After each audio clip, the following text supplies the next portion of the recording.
today because I did a reading, fluency, and comprehension intervention with my class, and so I'm sharing that with you all. So this just is kind of going to cover what we're going over today, or what's in the PowerPoint.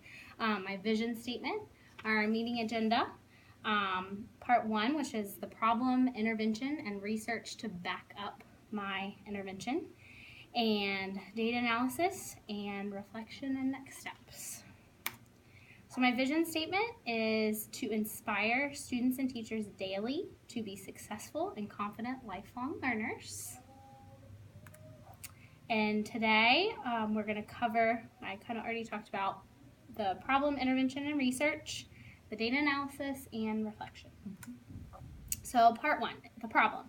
The current average percentile on STAR for reading was 49%, and we want all of our students in the school to be at the 80th percentile. So I felt like reading would be a good area to tackle for an intervention. So the intervention that I did was choral reading. We did it for 5 days and 10 minutes each day. On day 1, we discussed the vocabulary in the passage before beginning, and then I read the passage to them. It was projected onto the smart board, and then they read it with me, and then I asked for volunteers to kind of take turns reading sentences. Days 2 through 5, they read it with me, and then I asked for volunteers again. And on day 5, they were given questions to go with it. I read the questions to them, but we didn't go over the questions. This was done, like I said, 5 days per week and 10 minutes each day.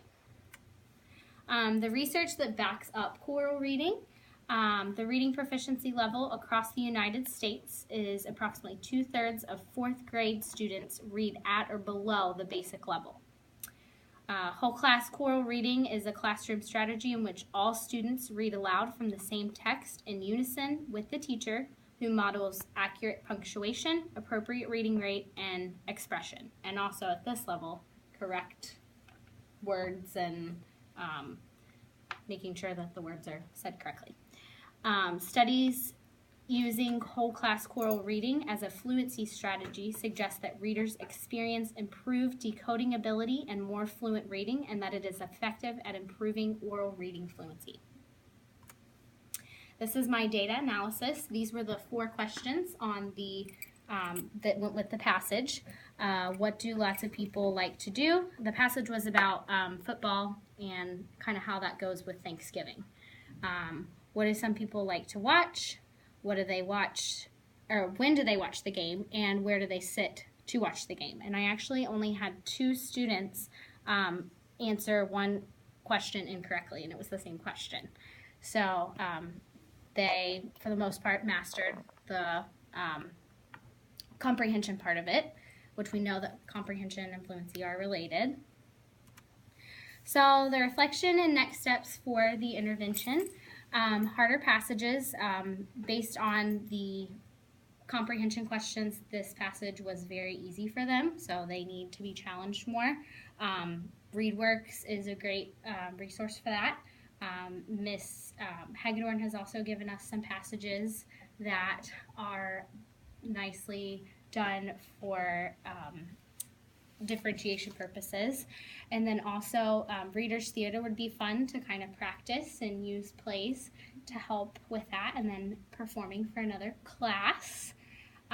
Spending less time on the passage. This passage was very simple, and I feel that we could have maybe spent 3 days instead of 5 and moved on to a different passage. We could also use poetry for choral reading based on the season or time of year. Differentiation, I could have differentiated based on reading levels. There could have been an easier passage, middle, and hard passage. Reading A to Z has some books that are like that, so I'm sure passages as well. I could integrate this strategy into guided reading group time, which I do anyways. The students will choral read the book each day at the beginning, and also integrating the strategy into other content areas Choral reading, the learning target for reading, writing, and math. I do that. Also, directions on all assignments and story problems. Story problems is what I'm tackling in math right now, trying to integrate that as much as possible. So, those are my references. Does anyone have any questions or comments or anything that could be added? So are you doing choral reading with your story problems? That's what I've been trying to do some, but sometimes I just don't even think about it. Like, I just slip my mind. So I need to be more purposeful at doing that. But I would think that would help their comprehension of the passage, so then they would get the answer right more often. So that would be good. Yeah. I might try that myself. Yeah. Any other ideas? I've been using the choral reading for the story problems, and it's helping them be able to do it independently. Good. So that was feedback from Donna from my observation. All right. Well, thank you all for coming today. Thank you. Thank you. Nice job.